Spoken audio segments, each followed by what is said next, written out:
করে নেবো। খুব সহজ একটা টিফিনের রেসিপি। চলুন তার জন্য কি লাগবে দেখবো। একদম হাতে যদি থাকে 5 থেকে 7 মিনিট হয়ে যাবে একটা টিফিনেরও।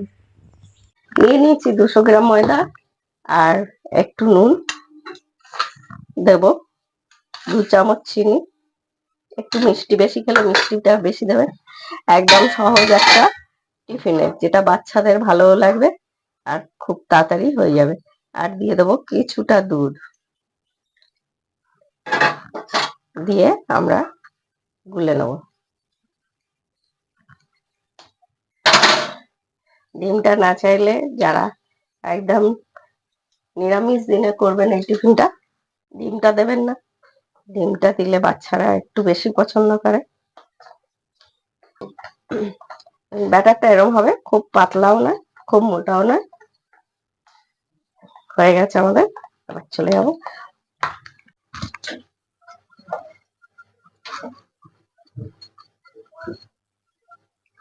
এটা খুব সহজ একদম টিফিনটা, আর বাচ্চাদেরও, বাচ্চা বড় সবাইকারই ভালো লাগে। টিফিন করবো সকাল হলে,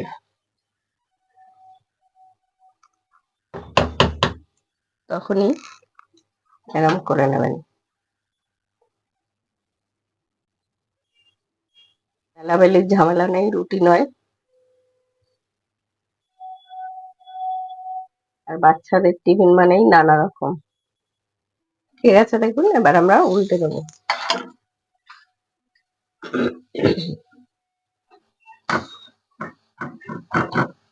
এবার আরেকটু আমরা তেল দিয়ে দেবো।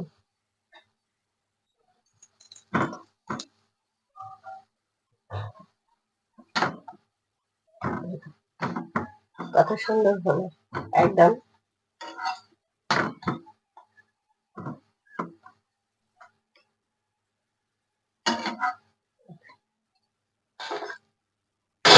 এবার এটা আর তেল দেবো না, যেহেতু আমরা আগের তার তেল মাখিয়ে নিয়েছি। এবার এটা আমরা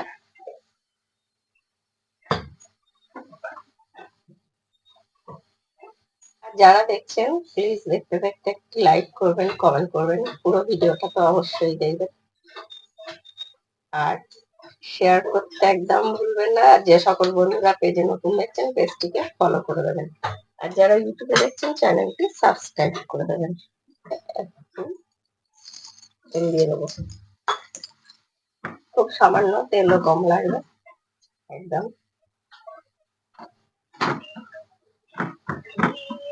এটা আমার শাশুড়ি আবার করতেন, উনি আবার পেঁয়াজ টেয়াজ দিয়ে বেশি ভালোবাসতেন। আমার শাশুড়ি আর শ্বশুর মশাই খেতেন পেঁয়াজ লঙ্কা দিয়ে।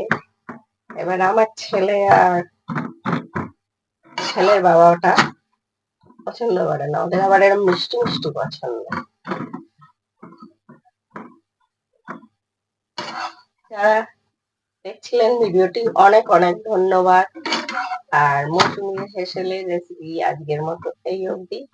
আবার ফিরে আসবো কাল অন্য কোনো রেসিপি নিয়ে, অন্য কোনো সময়। আর মজার মজার রেসিপি দেখতে হলে দেখতেই হবে মৌসুমী হেসেল।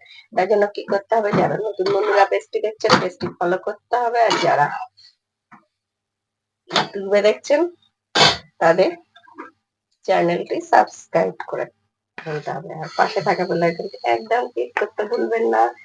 সবাই সুস্থ থাকবেন, ভালো থাকবেন। আজকের মতো দুর্দান্ত এরকম একটা রেসিপি নিশ্চয়ই ট্রাই করবেন। খুব সহজ, টিফিনে দারুণ লাগে। একটুখানি সস দিয়ে দেবেন বা এমনি শুধুও ভালো লাগে। আর তরকারি হলে তো কথাই। ফিরে আসবো কালকে। সবাই সুস্থ থাকবেন।